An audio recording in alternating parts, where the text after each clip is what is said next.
Dobar dan, prije svega pozdravio bih naše navijače i simpatizere kluba.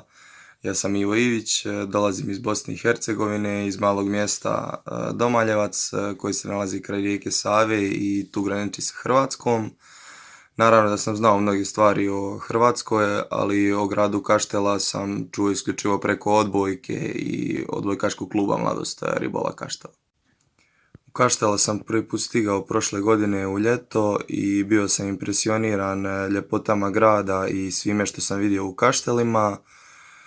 Svaki početak je težak i nije mi bilo lako prilagoditi se odmah, ali suigrači su mi pomogli da se kroz nekoliko mjeseci osjećam kao kod kući.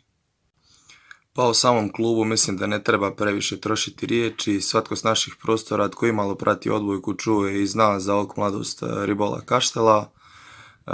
Imamo 12 odličnih igrača i mislim da je to ključna stvar za dobar trening kakve smo imali prošle godine. Također imamo odlične trenere s puno iskustva i znanja i mislim da je to dobitna kombinacija za budućnost. Kroz proteklu sezonu na domaćem terenu ostvarivali smo sjajne rezultate i naravno da veliki dio zahvala ide našoj publici koja je stvarno bila sjajna. Uz navijanje i trube bilo je puno lakše igrati i nadam se da se ubrzo vidimo ponovno u gradskoj dvorani u Kaštel Starom.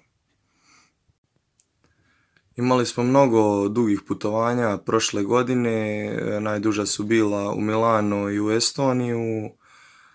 Na jedan način sve je to iscrpljujuće i teško, a na drugi opet steknemo puno iskustva kroz ta putovanja i vidimo puno lijepih stvari. U timskom sportu, kao što je i naš, anegdote su svakodnevnica i ne mogu se posebno sjetiti neke, ali vjerujte da tog ima dosta i da je to jako, jako bitno za timski duh i raspoloženje ekipe. Kao i godinama unazad, najveći rival u Hrvatskoj naravno to je odbojkaški klub Mladost Zagreb. Nažalost nismo se susreli u Hrvatskoj Superligi i Hrvatskom kupu, ali imali smo dvije utakmice u Mevzi koje su obje završile 3-2. Ona u Zagrebu je otišla na našu stranu, u Kaštelima na njihovu. Nadam se da ćemo u budućnosti imati još puno takvih dobrih utakmica. Moja odluka da se krenem baviti odbojkom nije bila ni malo teška. Još od kako sam pratio tatu kao dječak na utakmicama, znao sam da se želim baviti odbojkom i da želim biti odbojkaš.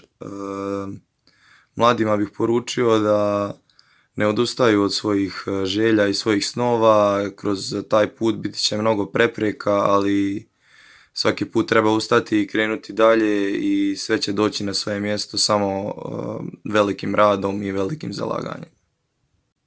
Zdravlje, zadovoljstvo i životno iskustvo. Mogu reći da imam sreće jer dolazim iz područja koje ova pandemija nije pretjerano zahvatila. Na našoj županiji bile su svega 3 oboljele osobe koje su na sreću ozdravile. Ja osobno treniram kod kuće koliko mogu i koliko mi dopuštaju propisane mjere, ali nadam se da će se sve ubrzo vratiti u normalu, a mi sportaši u dvorane. Želio bih poručiti svima da ostanu odgovorni do kraja jer svjedočimo se većem popuštanju mjera i kao što sam rekao, nadam se da će nam se život uskoro vratiti u normalu, a naši navijači na tribine odakle će imati priliku da nam ponovno pružaju dodatni vjetar u leđa kao i do sada. Lijep pozdrav! Dođi u Kaštela.